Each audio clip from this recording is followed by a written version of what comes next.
Hi, my name is Kenneth Sosinski, and this is my Cultural Diversity Memorandum Spoken Word. Culture refers to a group that shares similar experiences that contributes to the way they understand the world around them, and culture, being described as such, can define people to belong to many different cultures. Culture can define your views, your humor, the way you treat others, your worries, and your greatest fears.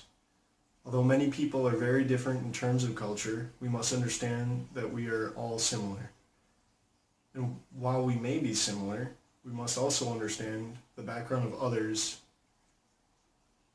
is important in building relationships with them. To better understand the cultural state of Milwaukee, one must understand the segregation occurring here. If you refer to the chart shown on the screen, you'll see that there's an extreme dividing line between people of different cultures and races.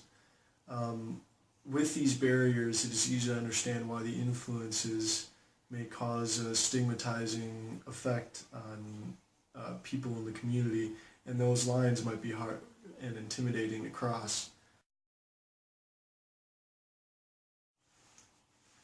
The Milwaukee judicial system also plays a large role in stereotyping African Americans.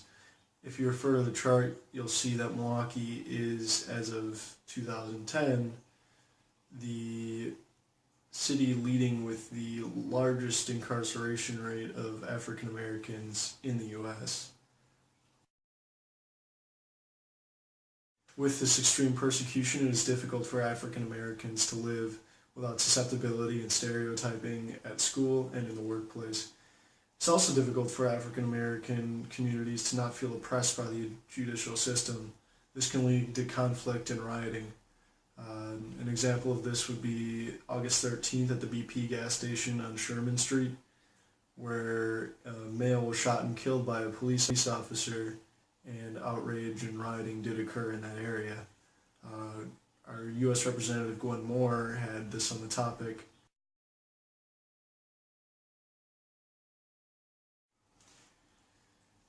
After being raised in McGuanago, Wisconsin, and attending school in Milwaukee was quite a culture shock. McGuanago is 97.5% white, and people of different ethnic backgrounds were far and few between. The main difference in my predominantly Christian and Republican community was the type of employment. McGuanago was originally a farming community and has since been urbanized. So the only real difference in the community was their upbringing in terms of what their parents did, which was either farming or working in an industry. Particular experience I had in McGuanago, which really allowed me to understand the effects of a culturally unaware populace onto individuals, occurred in middle school. My mother is Jewish, and she was raised by a Jewish family. I was raised to be proud of such a fact that I am Jewish, and I was taught many values and ideas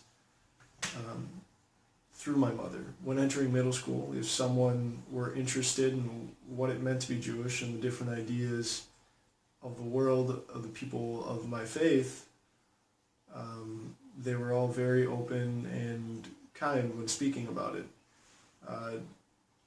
And the reason no one knew about it was because only 0.09% of McGuanago is actually Jewish, making my family the only Jewish family in McGuanago.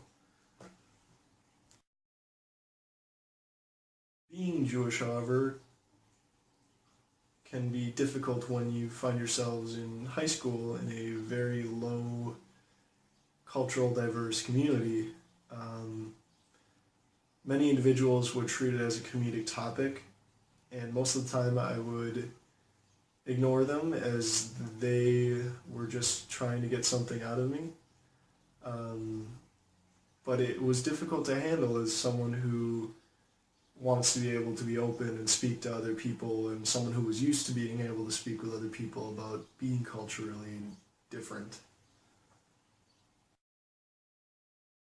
And that's why entering Milwaukee really was a great experience for me. I learned many different backgrounds and was again open about speaking about my own background, and learning other people's backgrounds allowed me to shape my worldly view in a way that I could never replace, and it's really it's been something that I'll take with me for the rest of my life and hopefully make me be a better person in general.